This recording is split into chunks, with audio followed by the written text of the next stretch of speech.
সে এক ছেলে এসে কাঁদছিল বাবার কাছে, এই কি হয়েছে? আব্বা রেজাল্ট দিয়েছে। রেজাল্ট দিয়েছে, কাঁদার কি হইলো? রেজাল্ট দিয়েছে, কাঁদার কি হইলো মানে? ফেল করেছিস না পাস করেছিস? ফেল করলে তো এক কথা ছিল, ছিলাম 5-এ, নামিয়ে দিয়েছে 3। আমরা আবার এরকম ক্লাস যেন না করি, একেবারে যা ছিলাম তার যেতে আবার নিম্নমানের। আমরা যে ক্লাসে আসি অন্তত উপরের ক্লাসে উঠতে চাই ইনশাআল্লাহ। দল মত জাতি বর্ণ ধর্ম নির্বিশেষে আজকের এই অনুষ্ঠান শুধুমাত্র এদেশে যারা মুসলমান দাবি করেন তাদের জন্য না, আর এই দেশটাও শুধু মুসলমানের না।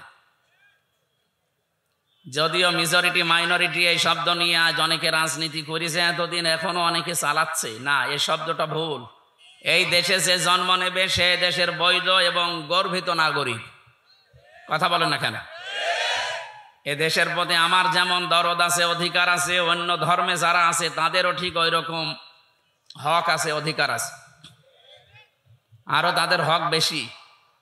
বিশ্বনবী জানিয়েছেন যে দেশে আমার উম্মত বেশি থাকবে ওই দেশে যদি অন্যান্য ধর্মের কিছু মানুষ থাকে, ওদের উপর যদি কেউ অত্যাচার করে, কিয়ামতে আমি নবী নিজে ওই অমুসলিমের পক্ষ নিয়ে তোমাদের বিরুদ্ধে আল্লাহর কাছে মামলা দায়ের করব।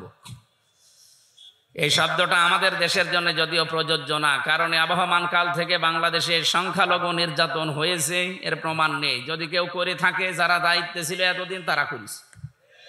এই কথা বলেন না কেন? সংখ্যালঘু নির্যাতন করে এটা রাজনীতি, এটা দাদাদের পরামর্শে যারা করেছিলেন। বাংলাদেশ হিন্দু বৌদ্ধ খ্রিস্টান ঐক্য ফ্রন্ট, ঐক্য পরিষদ না, ঐক্য ফ্রন্ট বলে একটা যে আছে, বিজন কুমার সরকার এর সভাপতি, অনেক গত পরশুদিন জানিয়েছে দেশের সংখ্যালঘু নির্যাতন হিন্দু খ্রিস্টান বৌদ্ধদের উপরে যদি কেউ করে থাকে সেটা আওয়ামী লীগ করিস। অথচ এই দোষটা চাপিয়ে দেওয়া হয়েছিল বিএনপি জামাত এদের প্রতি। এটা ডাহা মিথ্যা কথা। উনি নিজে বলেছে এই দেশে বিএনপি জামাত এবং যারা আছে আলেম ওলামা, এদের কাছে আমরা সবচাইতে বেশি নিরাপদ, এদের দ্বারা আমাদের ক্ষতি হওয়ার কোনো সম্ভাবনা নেই। তার বাস্তব প্রমাণ আগস্টের 5 তারিখের পরে কিচ্ছু হয়নি। এদেশে যা হয়েছে বিচ্ছিন্ন ঘটনা। ওরা যদিও এই সমস্ত ইস্যু তৈরি করে আমাদের এ দেশটাকে অস্থিতিশীল পরিবেশ তৈরি করার পায় তারা চালাচ্ছে, বিশেষ করে যারা পালিয়ে গেছে তাদের বুদ্ধিমতো। আমরা এটা সফল হতে দেব না ইনশাআল্লাহ। ডক্টর মোহাম্মদ ইউনূস গতকাল এবং আজকে ধর্মীয় নেতা যারা বাংলাদেশে বিভিন্ন ধর্মের সবাইকে ডাক দিয়েছে যে মতামত দেন, আমরা এখন কি করব। সব দল মিলে ঐক্যবদ্ধ, এদেশে কোনো অস্থিতিশীল পরিবেশ তৈরি করতে দেওয়া যাবে না, তাহলে মোড়ল যারা আছে তারা কিন্তু সুযোগ পাবে। এই জন্য আপনারা অন্য ধর্মের যারাই আছেন আপনাদের ধর্মীয় অনুষ্ঠান পালন করবেন। আমাদের ধর্মীয় কালচার যেটা, এটা আমাদের ধর্মীয় কালচার, আবহমান কাল থেকে দেশে এটা হয়ে আসছে, এটা কিয়ামত পর্যন্ত চলবে। ওয়ানজালনা ইলাইকা যিকরা লিতুবায়্যিনা লিন-নাসি মা নুযিলা ইলাইহিম ওয়া লাআল্লাহুম ইয়াতাফাক্কারুন। সূরা নাহলের 44 নম্বর আয়াতের শেষের দিকে আছে, আল্লাহ পাক বলেন, হে নবী, এই কিতাব আপনার প্রতি আমি নাজিল করেছি, আপনি জীবিত মানুষদের সামনে ব্যাখ্যা করে শোনাবেন। কোন মানুষ? জবান খুলে বলবেন, কোন মানুষ? এই যে লিতুবায়্যিনা লিন-নাস, এখানে আরবি গ্রামার যারা জানে, আলেম যারা, লাম শব্দ ব্যবহার করা হয় 13টা অর্থে। প্রথম অর্থ হচ্ছে লাম ব্যবহার করা হবে আরবিতে জীবিত মানুষদের জন্য। অথচ দুর্ভাগ্যজনক হলেও সত্য, 96% মুসলমানের এই দেশে জীবিত মানুষদের সামনে কোরআনের ব্যাখ্যা বিশ্লেষণ করা বড় কঠিন হয়ে গিয়েছিল। বিশেষ করে 15.5 বছর এক কথা বলছে না কেন, কি অবস্থা বানিয়েছিল। 14 জায়গায় অনুমতি নেওয়া লাগবে, তারপরে অনুষ্ঠান হবে। সরাসরি বলে না যে না কোরআন দেশে চলবে না, কিন্তু যেন না চলে সেই ব্যবস্থা সব পাকাপোক্ত করেছিল। একজন নাকি তার বউকে খুব জোরে জোরে কিল দিত। একদিন বলছে, কি তুমি যেভাবে কিল মারো আমারে রাখবা না? কিলের ওজন দেখে টের পাও না? কিলের ওজন দেখে তো টের পাওয়া যায় যে তোমার রাখবো কিনা। ওরা সরাসরি 96% মুসলমানের দেশ তো বলে না যে না এদেশে কোরআন চলতে দেব না, যেন না চলে সে ব্যবস্থা সব করেছিল বিভিন্ন কায়দায়, একেবারে পাতি নেতা থেকে শুরু করে ডিসি পর্যন্ত। কি কথা বলেন না কেন? এমনকি ডিসি, এসপি, টিওনো, ওসি সবাই পারমিশন দিলেও অনেক জেলায় এমন মানুষও ছিল এ মানুষগুলো অনুমতি দিতে চাইতো না। আল্লাহ রাব্বুল আলামিন এমন ভাবে তাদেরকে ধরেছে তাদের এই পাপের বোঝা পরিপূর্ণ হয়ে যাওয়ার কারণে। কারণ কোরআনে কারিমে বাধা দেয় কাফেররা। কারা? এটা নাজিল হওয়ার পর থেকে এটা চলছে। কাফেররা প্রথমেই বলেছে না সব চলতে দেওয়া যাবে, কোরআনের আলোচনা যেন মুহাম্মদ করতে না পারে, এ সিদ্ধান্ত কাফেরদের। আপনি হয়তো ওইভাবে বলেন না, কিন্তু সিস্টেম চালু করেছিলেন কাফেরদের মতোই। ১৫০০ বছর আগে কোরআনে কারিমে বাধা দিয়ে আবু জেহেল যদি কাফের হয় তা আপনি কি বলেন? বলেন। অনেকে বলে হ্যাঁ আবু জেহেলের সাথে তুলনা দিচ্ছেন, আবু জেহেল আল্লাহকে মানতো। আরে ভাই, কাবা শরীফের সভাপতি ছিল, আপনি তো নওগাঁ মসজিদের সভাপতি, আপনাকে কেউ চেনেই না। আর আবু জেহেল কোন মসজিদের? কাবা শরীফের সভাপতিও। হাজিদের পানি পান করাতো ধান্দায়। কিসে? টাকা পয়সা কামাই করার জন্য হাজিদের খেদমত করতো ওর লোকজন দিয়ে। ২ নম্বরে ওকে যদি কেউ জিজ্ঞাসা করতো আল্লাহ বলতে কেউ আছে, ও শুধু বলে না যে আছে, কোরআনে কারিম ওর এই কথা কোট করেছে, ওয়ালা ইন সাআলতাহুম মান খালাকাস সামাওয়াতি ওয়াল আরদা লা ইয়াকুলুনাল্লাহ। কয়েক জায়গায় আল্লাহ একটা দিয়ে জানিয়েছেন, হে নবী ওদেরকে যদি জিজ্ঞাসা করেন আসমান আর জমিন কে বানিয়েছে, লা ইয়াকুলুনাল্লাহ, লামে তাকিদ নুনে সাকিলা, আল্লাহ গ্যারান্টি দিয়ে বলছে আবু জেহেল ওই কথা বলতো যে আল্লাহ বানিয়েছে। কে বানিয়েছে? তাহলে আল্লাহ একজন আছে ও বিশ্বাস করতো না? কথা বলে না কেন? করতো। করতো মানে আমাদের মতো হালকা বিশ্বাস না। ও যদিন বদরের ময়দানে যাবে, ওই দিন বদরের যাওয়ার আগে কাবার গেলাম না। এখানে তো ডিস্টার্ব হচ্ছে ভাই, আমি আলোচনা বন্ধ করে দেব। হবে না? না হয় আপনি করেন না, আমি চলে যাচ্ছি, কথা বলা যাবে না। আমি আর কি মারছি নাকি? আপনি একটা বিষয় বসবেন না, আপনি বসে আছেন কোন কারণ? না না না, বোঝা লাগবে ভাই, আপনি মাহফিল দিয়েছেন তাই কি? কেউ যেন না আসে আপনার কাছে, আর যে আসবে 1 ঘন্টা পরে আসবে। না, আমি ডিস্টার্ব হলে কথা বোঝাতে পারি না ভাই, এটা আমার মনে হয় অপারগতা, কথা বলা যাবে না। আমি দুঃখ প্রকাশ করছি, কিন্তু কথা বলা যাবে না। যাই করেন কথা এখানে যেন না আসে। কিছু সূক্ষ্ম বিষয় সামনে আসবে, তো এই জন্য বারবার আমি মনোযোগ এই দিকে নিচ্ছি। এখানে বসবেন না, সকালবেলা বলবেন কি বলে গেল বুঝলাম না। আপনি বসবেন কি করে? আমি তো গল্প করছিলেন।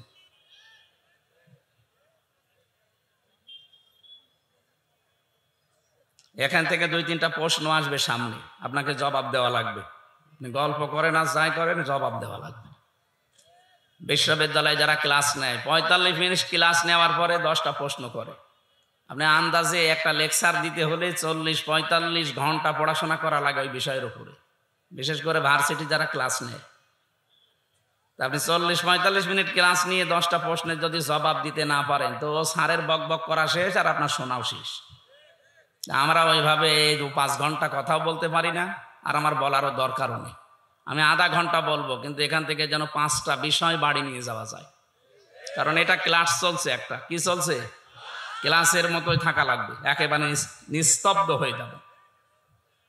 বলেন আবু জেহেলের উদাহরণটা দিলাম কেন? কাবার গিলাফ ধরে কাঁদছিল সকালবেলা, 17 রমজান মাসে সকালবেলা সবাই তাওয়াফ করছে কাবা শরীফ উলঙ্গ হয়ে, আরো নিজে যেয়ে কাবার গিলাফ, যেটা মুলতাজাম বলে, যেখানে দোয়া করলে কবুল হয়, ওই দরজার সামনে দাঁড়িয়ে বলছে কাবার মালিক তুমি আসো, আমি জানি আমি মুহাম্মদের বিরুদ্ধে যাচ্ছি অস্ত্র নিয়ে বদরের ময়দানে যুদ্ধ করার জন্য। সত্যের পক্ষে যে আছে তাকে তুমি বিজয় দিয়ে দিও। আবু জেহেলের দোয়া কবুল হয়ে গেছে। বলেন তো, ও যদি আল্লাহ একজন আছে বিশ্বাসী না করবে, ও কাবার গিলাফ ধরে কাঁদবে কোন কারণে? বলেন। এবার আমার প্রশ্ন তাহলে, আইন পাশ করে কোরআন নিষিদ্ধ করে দিল শুনতে কেন? কারণ ও খুব ভালো করে জানতো আমি যে ক্ষমতার চেয়ারে বসে আছি এদেশের প্রধানমন্ত্রী হয়ে, এটা একটা অবৈধ। ও ঠিক ভালো করে বুঝতো যে আমার চেয়ারের একটা পায়াও ঠিক না, সব নড়বড়ে পায়া। কিন্তু মোহাম্মদ যেটা কোরআন দিয়ে বোঝাতে চায় যে অধিকারগুলো মানুষের প্রচার করে যে এই অধিকার আমার আছে। আমার ভোট দেওয়ার অধিকার আছে না নেই? বলেন। হুয়া জিতাবাকুম ওয়া মা জাআলা আলাইকুম ফিদ্দীনি মিন হারাজ। সূরা হজের ৭৮ নম্বর আয়াতের মাঝের অংশে আছে আল্লাহ পাক বলেন, আমি তোমাদেরকে নির্বাচিত করি। নওগাঁবাসী একেবারে বিবেক দিয়ে বলবেন, নির্বাচিত করা হয় যে পদ্ধতির মাধ্যমে, ওইটার নাম নির্বাচন। আমি বেশি বললাম? নির্বাচিত করা হয় যে কোনো বিষয়কে কিসের মাধ্যমে? বলেন বলেন। 15.5 বছর তো নির্বাচনই হয়নি, এটাকে মিথ্যা কথা? অথচ আজ 8-9 দিন দেখতে পাচ্ছি বাইরের বিভিন্ন দেশে শ্রীমপ্রীতি পাওয়ার জন্য মানুষের কাছে মিথ্যা তথ্য ছড়াচ্ছে যে আমি নির্বাচিত ছিলাম, আমাকে নির্বাসন দেওয়া হয়েছে। নির্বাসন আমরা দেয়নি, আপনি নিজে নির্বাসন বেছে নিয়েছেন। আর নির্বাচিত ছিলেন, এটা দাহা মিথ্যা কথা। এই 15.5 বছরে যে নির্বাচন হয়নি, কেউ যে নির্বাচিত ছিল না, এটা যদি ঘোড়া কেউ জিজ্ঞাসা করে, ঘোড়াও হাসবে। কথা বলেন না কেন? বলে এই মিথ্যা কথা আপনি ছড়িয়ে কি পেতে চান? বিশ্বের মোড়ল কেন তামাম দুনিয়ার 257 রাষ্ট্র এক হয়ে গেলেও বাংলাদেশে এই জালেম আর আসতে পারবে না, কারণ আপনি নির্বাচিত ছিলেন না। এত বড় না মিথ্যা কথা বলেন কেন? নির্বাচনের আগে 154 জন আপনি ঘোষণা দিয়ে দিয়েছেন, কথা বলছেন না কেন? দিনের ভোট আপনি রাতে করে ফেলেছেন। নির্বাচন হইল কবে? আমার এই যে 33 বছর এখন বয়স, 18 বছর থেকে যদি শুরু করি 3 বার আমার ভোট দেওয়ার কথা, আমি তো একবারও দিতে পারলাম না। আপনাকে ভোট দিল কে? হয় আপনি নিজে নিজে দিয়ে নিয়েছেন, এক কথা বলছেন না কেন? আমার সাথে এক ওসি ছিল জেলখানায়, আমি তো ফাঁসির কন্ডেম সেলে ছিলাম। একদিন আমার এসে বলছে, হুজুর দেখেন তো আমার তওবার ধরনটা দেখেন তো কিভাবে করলেন। এই যে নির্বাচন গেল, এই নির্বাচন আমি বাইরে ছিলাম, রাত 12টার পর থেকে আমি ভোট কাটা আরম্ভ করলাম, ফজর পর্যন্ত বাক্স ভর্তি করে বিভিন্ন জায়গায় পাঠিয়ে দিলাম। ফজরের নামাজের আগে ওযু করলাম, গোসল করলাম, 2 রাকাত নামাজ পড়ে বললাম আস্তাগফিরুল্লাহ। আমারই তওবা কি হয়েছে? না, আপনি তো আর আল্লাহর কাছে দোষ করেননি যে আস্তাগফিরুল্লাহ পড়বেন, আপনি দোষ করেছেন হামজার কাছে। কারণ একটা এমপি বানাতে 2.5 থেকে 3 লাখ বা 3.5 লাখ 4 লাখ হামজা লাগে। কথা বলেন না কেন? আমাদের মতো মানুষের রায় নেবেন, ভোট নেবেন, এরপরে আপনি পাস করলে বলবেন আমি এমপি।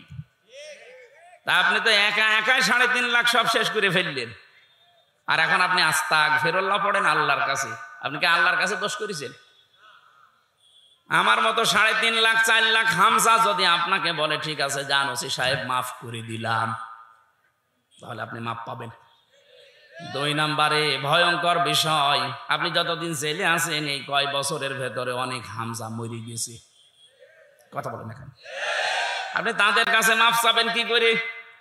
এই জন্য জালেমদেরকে 15.5 বছর টিকিয়ে রাখার জন্য যারা চেষ্টা চালিয়েছে তারাও জালেম।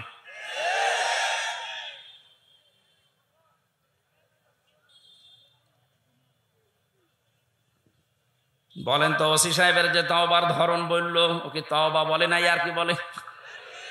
বাংলাদেশে বহু মানুষ এখন দেখছি আর কি মারছে। আরে ভাই তওবা হবে তো তার কাছে, অপরাধ হয়েছে যার কাছে। আপনি আল্লাহর কাছে কোন অপরাধ করে থাকলে ওনাকে বলেন, উনি যদি মাফ করে দেয় দিক, শাস্তি দেয় দিক, ওনার ব্যাপার। আপনি তো অপরাধ আমার কাছে করলেন, আমার কাছে অপরাধ করে কাবার গিলাপ ধরে মাফ চাবেন, পুরাটা উল্টা। না, আপনাদের তাওবা হচ্ছে না। যারা তাওবা করতে চান, অপরাধ করেছেন যার কাছে, স্বীকার করবেন তার কাছে।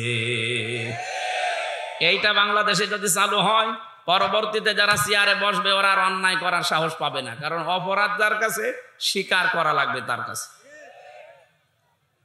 আজকে এই সংক্রান্ত আয়াতগুলো আমরা কোরআন থেকে পড়েছি, আমরা কথা বলবো সামনে ইনশাআল্লাহ।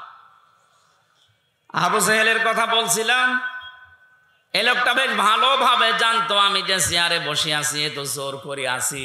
মোহাম্মদ যেটা বলতে চায় অধিকারের কথা, যদি সত্যি মানুষ এগুলো জেনে ফেলে তাহলে আমার চেয়ার রাখবে না।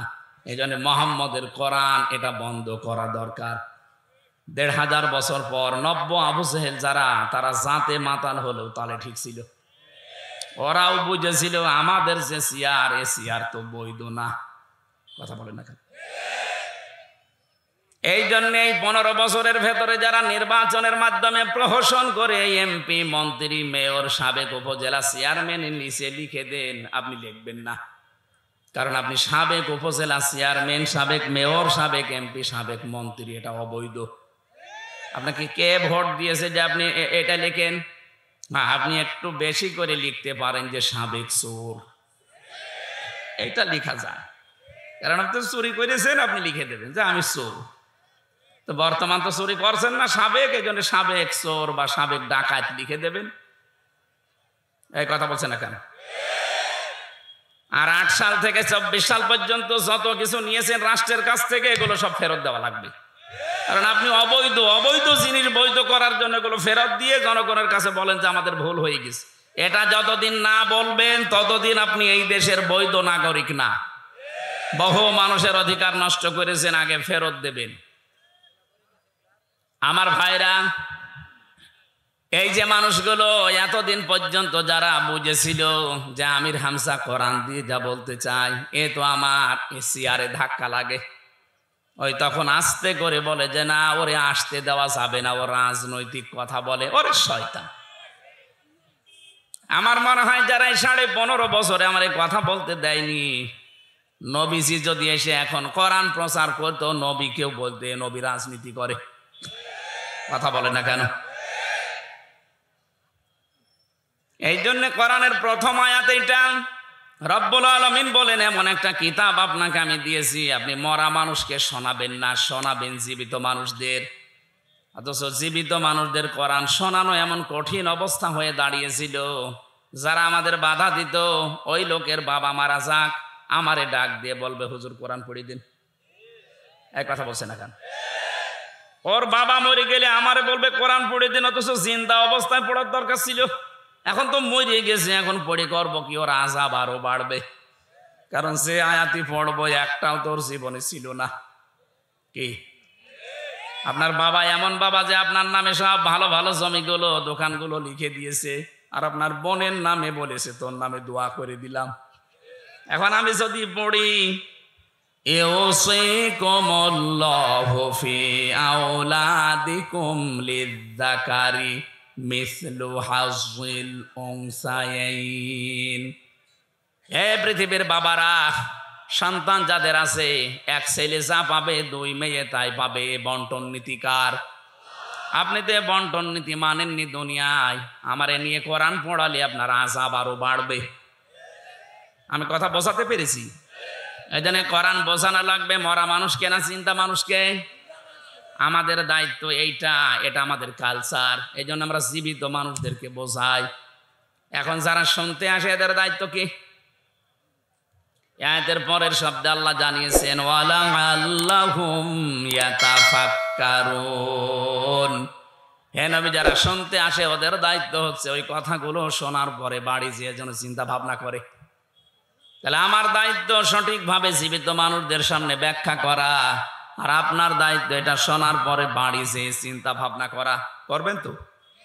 হ্যাঁ, ইনশাআল্লাহ।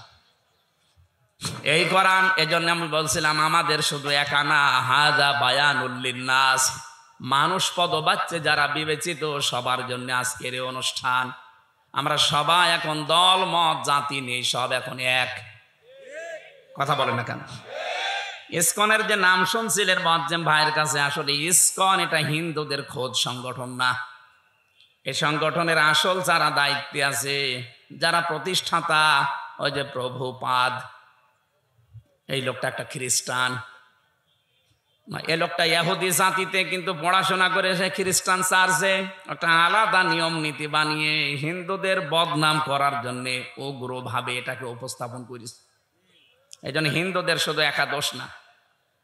ওরা গরিব নিম্নবিত্তের যারা হিন্দু তাদেরকে বেছে নিয়েছে। সারা বিশ্বের 257টা রাষ্ট্রের 195টা দেশে ওদের কাজ চলছে। বাংলাদেশে আপনি তাকান, এই যে ঢাকার স্বামীবাগ, এর পাশে যে ইস্কন মন্দির, ওর পাশে যে মেথরপট্টি আছে, এই গরিব হিন্দুদেরকে টাকা পয়সা দিয়ে ওরা দৌড়ে ভিড়িয়ে ইস্কনের সদস্য বানিয়েছে। সিলেটের যারা চা বাগানে হিন্দু ধর্মের কাজ করে, যারা গরিব মানুষ, এই ছেলে মেয়েদেরকে ওরা কাজে লাগিয়েছে। ঠাকুরগাঁও পঞ্চগড়ের যারা গরিব মানুষ ওই পাথর তুলে খায়, তাদেরকে কাজে লাগিয়েছে। এই কথা বলে কে গো? সুতরাং এটা শুধু হিন্দুদের দোষ না। সম্মানিত ভাই এবং অন্য ধর্মের ভাইরা, আপনারা হয়তো এই মনে করে ভাবতে পারেন যে আমাদের আবার ওই দোষে দোষী করে আমাদের অত্যাচার করে কিনা। না, আমরা অত পাগল না। এদেশে যারা আওয়ামী লীগ করেছেন তাদের উপরও আমার কোনো রাগ নেই, কিন্তু যারা অপরাধ করেছেন তাদের উপর আমার রাগ আছে। কারণ আপনি বিনা কারণে জেনে শুনে অপরাধ করেছেন। আমাকে রিমান্ডে যারা নিয়েছিল প্রত্যেকটা অফিসার আমারে বলতো আপনার কোনো দোষ নেই, আমরা জানি। তাহলে এটা করেন কেন? এই যে 11 ঘন্টা আপনি টাঙিয়ে রাখলেন আমার মাজায় দড়ি দিয়ে। আপনি নিজে বলছেন সকালে এসে যে হুজুর আপনার কোনো দোষ নেই, তাহলে এই কাজ করলেন কেন? এই জন্য অপরাধের সাথে এই 15.5 বছরে যারা জড়িত, সে যেভাবেই হোক, কারো কথা শুনে হোক, ডাইরেক্ট ইনডাইরেক্ট, এদের আমরা শাস্তি চাই। আর এদের শাস্তি যে হচ্ছে বা হয়েছে এর প্রমাণ দেখেন সূরা নামল 19 নম্বর পারা 20 নম্বর পৃষ্ঠা 7 নম্বর লাইনের 52 নম্বর আয়াত। ভালো করে একটু মিলান দেখেন। আমার তো মনে হচ্ছে খাফের খাপ মমতাজের বাপ মিলে যাচ্ছে। আপনি একটু দেখেন তো মেলে কিনা। আল্লাহ পাক বলেন ফাতিলকা বুয়ুতুহুম খাবিয়াতাম বিমা যালামু। এখানে আলেম নেই, ফা দিয়ে আরম্ভ করলেন আল্লাহ বক্তব্যটা। আল্লাহ বলেন ফাতিলকা বুয়ুতুহুম, বাইতুন দেননি, বুয়ুত বহু বচন, এরপরে হুম এটা জমির, এইটাও বহু বচন। আল্লাহ বলেন এই যে এই সেই ঘরগুলো, এই সেই, ভালো করে জবাব দেবেন, এই সেই ঘর না ঘরগুলো? আল্লাহ এক বছর না দিয়ে বহু বছর কেন দিলেন? তার মানে জালেম একজন না, এদেশে জালেম আমার মনে হচ্ছে অনেক আছে। আল্লাহ বলেন এই সেই ঘরগুলো। কাদের ঘর? জালেমদের। কাদের? অবিয়াতান, জনশূন্য করে দিয়েছি, পরিত্যক্ত বানিয়ে দিয়েছি। বিমা জলামো, তাদের জুলুমের কারণে। এই আয়াতটা যে কত বাস্তব এবং সত্য, এটা 2024-এর 5 আগস্টের বিকাল 5টায় আমি দেখতে ফেলি। কুষ্টিয়ায় দেখেন হানিফের বাড়ি, বিকাল 5টা বাজতে বাজতে পায়খানার প্যান পর্যন্ত খুলে নিয়ে চলে গেছে। ইট তো নেই, প্যানও খুলে নিয়ে চলে গেছে। এখন হয়ে গেছে ওটা জাতীয় টয়লেট। মানুষজন যায় আর ওখানে পায়খানা প্রসাব করে। গত 3 দিন আগের পত্রিকা দেখেছেন ঢাকায় যে বাড়িটা, এত দামি বাড়ি, মানুষ অনেকে আবেগে যে চুমা খেত, অথচ এখন ওইটা গণ টয়লেট। মানুষ বিভিন্ন জন যাচ্ছে, একবারে 8 জন 10 জন করে বিভিন্ন দিকে ইঞ্জিন দিয়ে প্রসাব করছে। আপনি পেপারে দেখলাম। কাবা শরীফ তাওয়াফ করছিলাম একবার 16 সালে, 7 চক্কর দিলাম, বেশ ভালোই লাগছিল। হঠাৎ উপরে গেলাম, সে দেখি পেটে ব্যথা করছে। এক পুলিশকে ডাক দিয়ে বললাম, ইয়া সাদেক তাল, এদিকে আসেন। কি? এতক্ষণ তো ভালোই লাগছিল, হঠাৎ আমার পেটে ব্যথা করছে, এখানে ফার্মেসি কোথায়? পুলিশ আমারে বলে, ইয়া হাজি ওল হজ্জাত আইনা বিলাদুকা, ও হাজি দেশ কোথায়? জি তুমিন বাংলাদেশ, বাংলাদেশ থেকে এসেছি। ওর ভাষা দিয়ে আমারে বলছে, হাজি আপনি জানেন না এটা কোন জায়গা? না তো। আবু জহেলের বাড়ি। আপনি এখনো পায়খানা না করে দাঁড়িয়ে আছেন? তাড়াতাড়ি করেন। পায়খানা করে দেখে আমার পেটের ব্যথা ভালো হয়ে গেছে। আল্লাহ যেন আমাকে জানাতে চাচ্ছে, হামজা এত টাকা খরচ করে আসলে আর শয়তানের মুখে পায়খানা না করে চলে যাবা, তাড়াতাড়ি করো। আমার তো মনে হচ্ছে এই 15.5 বছরে জুলুমের যে মাত্রা, আমি তো কিছুটা টের পেয়েছি। কি জুলুম করেছে বলেন তো? এই যে গুম খুন আর আয়না ঘর দিয়ে কত মানুষকে আমি পেয়েছি ওই মাটির নিচে। আমিও 10 দিন ছিলাম, দেখেছি 2 বছর 5 বছর 7 বছর 8 বছর 10 বছর 14 বছরের মানুষ নাকি ওখানে আছে। মুফতি ফখরুল সাহেব আমার সাথে ছিল, মাঝে মাঝে আমার এসে বলতো, হামজা কি করে তোমার সাথে আমি জানি না। তো আবার আমার এই যে পায়ের ভেতর দিয়ে এভাবে হাত দিয়েছে, এইভাবে সামনে যে লোহার ব্যারিকেড দেওয়া আছে ওর সাথে হাত হ্যান্ডকাপ দিয়ে আটকিয়ে দিয়েছে, আবার টান দিলে কেটে যায়, খুব ধার ওইটাই, নড়াচড়াও করতে পারি না। 24 ঘন্টা এভাবে 1-2 মিনিট না, বছরের পর বছর আমি এভাবে বসে আছি।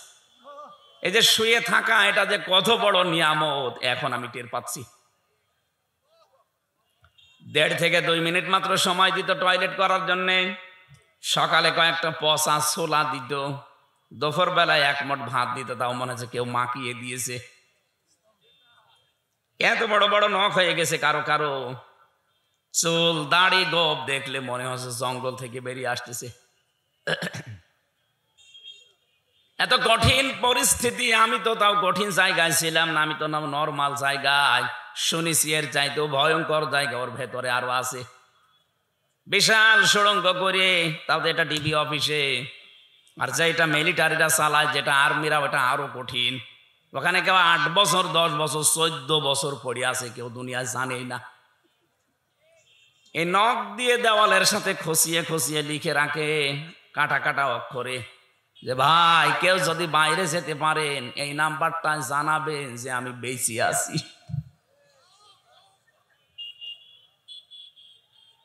এই জুলুম যারা করেছিলেন এই 15 বছর 15.5 বছর ধরে, আপনি বলেন তো কোথায় পৌঁছিয়েছিলেন? এখনো পর্যন্ত অনেক জালেম দেখছি, জালেমদের সাফাই গা যে কি করেছে যে তার পালিয়ে যাওয়া লাগলো। শয়তান, তোমার সাথে তো হয়নি, তুমি টের পাচ্ছ না। তোমার বাবার সাথে যদি এটা হয়তো তুমি টের পাইছ। কত মানুষ 15 বছর ঘরে থাকতে পারে নাই, গাছতলায় বাঁশতলায় ধানের খেতে আখের খেতে সময় কাটিয়েছে। এই কথা বলছেন না কেন?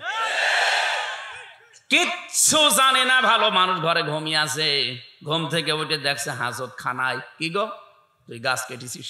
কখন? স্বপ্নে। আমি তো বানিয়ে বললাম, এটা হয়নি। নিজেই ধরিয়ে দেয়, নিজেই ছাড়িয়ে দেয়, মাঝখান থেকে 1-2 লাখ টাকা আল্লাহর রাস্তায় নিয়ে নেয়। কি চলছিল বলেন তো? আমাকে ধরার পরে বলছে 10 লাখ টাকা দেন, নাই তো 50টা মামলা দেব। কেন? মামলা কি বানাবেন? সব বানানো আছে, শুধু নাম লিখে দেব। কি দেশে বাস করতাম আপনি টের পাচ্ছেন? এই ছিল নাকি আইনের শাসন? এই জুলুমের সাথে যারা জড়িত তাদেরকে বলছি, আল্লাহ যেন তাদের ঘরগুলো বাড়িগুলো আজ পরিত্যক্ত করে দিয়েছে তাদের এই জুলুমের কারণে। আল্লাহ এই জন্য বাইতুন দেয়নি, বয়ুত দিয়েছেন। সারা বাংলাদেশের 630টা থানা আছে, আমি কম বেশি 600-র উপরে থানা ঘোরা হয়ে গেছি। সব জায়গায় দেখছি এই 3 মাসে প্রায় একই অবস্থা। কুষ্টিয়ার হানিফের বাড়ি তো নিজে বললাম, কয়েকদিন আগে দিনাজপুরে গিয়েছিলাম, কি দাপট ছিল তার বাড়ি পর্যন্ত এখন পায়খানা হয়ে গেছে। ভূত জিনও যায় না, ভয় না গেলে আবার প্রসাব করে কিনা। আমার মনে হচ্ছে কাবার চত্বরে আবু জেলের বাড়ি যেখানে, ওখানে যেমন আমার পেটের ব্যথা ভালো হয়ে গেছে, এদেশে অনেকের এখন দেখছি পেটে ব্যথা হচ্ছে, এই জন্য ওখানে যে জালেমদের বাড়িতে টয়লেট করছে। তাহলে এখানে আমাদের শিক্ষা কি? এর পরের শব্দে আল্লাহ এটা দিয়েছেন, ইন্নাফি যালিকা লায়াতাল লিকাউমিন ইয়ালামুন। রাব্বুল আলামিন বলেন এখানে লামে তাকিদ আছে, যারা আরবি জানে তাদেরকে জিজ্ঞাসা করেন কত কঠিন শব্দ এটা। ইন্নাফি যালিকা লাআয়াতান, অবশ্যই এর ভেতরে শিক্ষা আছে, নিদর্শন আছে। কাদের জন্যে? লিকাউমি ইয়ালামুন, যারা জ্ঞানী মানুষ। তাহলে আমাদের এখান থেকে নেওয়া লাগবে আজকে, আগামীতে যারা যাবে তারা যেন জালেম না হয়। যদি জালেম হয় তাদের বাড়ি ঘরও কিন্তু এরকম ওজাড় গৃহ হয়ে যাবে। এই জন্য যারা যাবেন আমরা নিষেধ করছি না, যে যাবেন যান, কিন্তু জুলুম করবেন না। জালেমদের 15 বছরের শিকড় যদি আল্লাহ কেটে দিতে পারে, আপনি তো এখনো জানিনি, এখনই অনেকে জুলুম আরম্ভ করেছে। 5 তারিখের পর থেকে দেখতে পাচ্ছি অনেকে এখনো বিভিন্ন জিনিসে হাত মারছে। কেউ বাজারে, কেউ নৌকা ঘাটে, কেউ গরুর হাটে। এক কথা বলছেন, কেউ চাঁদাবাজি আরম্ভ করে দিয়েছেন, এখনো থালা পাননি হাতে, পেলে কি করবেন? এজন্য সাবধান, ওরা অত্যাচার করেছে, ওরা এজন্য জালেম। আপনিও যদি শুরু করেন, আপনিও তো জালেম। তো ওদের ভেতর আর আপনার ভেতরে পার্থক্য কি? যেন এমন আচরণ, এমন চরিত্র তৈরি করা লাগবে যেন ওদের সাথে না মেলে। কারণ মান তাশাব্বাহা বিকওমিন ফাহুয়া মিনহুম, যার সাথে আপনার চরিত্র মেলবে কিয়ামতে তার সাথে উঠবেন। 15.5 বছরে জুলুম করে, চুরি করে, টাকা পয়সা পাচার করে ওরা যে অপরাধ করেছে, আপনিও যদি ওইটা করেন, কিয়ামতে ওর সাথে উঠলে আপনার আর কি উঠতে চান ওদের সাথে? আপনি কি এই দরবেশ সালমান রহমানের সাথে উঠতে চান? কি নমো, দাড়ি কেটে নমো হয়ে গেছে, পৃথিবীর ইতিহাস পাল্টিয়ে ফেলেছে লোকটা। 7টা ব্যাংক থেকে 36,000 কোটি টাকাও মারিং কাটিং করেছে। ইসলামী ব্যাংকটা ধ্বংস করে দিয়েছে এস আলমের মাধ্যমে। 75,000 কোটি টাকা এখান থেকে সরিয়েছে। নিজে একটা ব্যাংক বানাতে পারেন না, মানুষের টাকা পয়সা দিয়ে তৈরি করা, সেইটা নিয়ে পোদ্দারি করেন আপনি। মানুষ এটা জানোয়ার বললেও জানোয়ারের মনে হয় বিবেকাবাদ, আমার জানোয়ার বলেন। জালেমরা পৃথিবীতে আল্লাহর সৃষ্টি জগতে নিকৃষ্ট। ইন্না শাররাদ দাওয়াবি ইনদাল্লাহিস সাম্মুল বুকুমুল লাযিনা লা ইয়াকিলুন। সূরা আনফাল 9 নম্বর পারা 18 নম্বর পৃষ্ঠার এটা 11 নম্বর লাইনের 22 নম্বর আয়াত। এটা তাফসিরে ইবনে কাসির আছে। আল্লাহ পাক বলেন, পৃথিবীতে সবচাইতে ঘৃণিত আমার কাছে সৃষ্টি জগতে ওই লোকটা যে তার বিবেককে কাজে লাগায় না। আরে 15.5 বছরে যাই হয়েছে, বিবেক কাজে লাগেনি। বিবেক কাজে লাগলে একটা আলেমকে এভাবে 11 ঘন্টা টাঙিয়ে রাখতে পারে? বলেন। এটা তো আমার নিজেরটা বললাম, বাকিগুলো মামুনুল হককে দেখেননি? এরকম চেয়ারে যেত আদালতে, মাজাটাই শেষ করে দিয়েছে। মুফতি ফখরুল ভাই আমার মনে হয় আর সারা জীবন এভাবে কাঠ সাট হয়ে সরতে পারবে না। মাজা এই জায়গায় হাড়টাই বাঁকা হয়ে গেছে। ইমাম মালিকের জীবনী পড়েছিলাম, ওনার হাত বেঁধে রেখেছিল 41 দিন একাধারে, শুধু টয়লেট আর খাবারের সময় খুলে দিত। এই জন্য ওনার হাত এই হাড় থেকে ডিসকানেক্ট হয়ে গিয়েছিল। বহু আলেমের ওখানে আমি দেখেছি যারা আজ 22 বছর, যারা আজ 14 বছর, যারা আজ 10 বছর 12 বছর পড়ে আছে। এত কষ্ট ভেতরে আলেমদেরকে ওরা দিয়েছে। আমি তো হালকা পেয়েছি, আমার চাইতে আরো বেশি পেয়েছে অনেকে। তাদের শরীরে যে বিভিন্ন জিনিস নড়বড়ে হয়ে গেছে।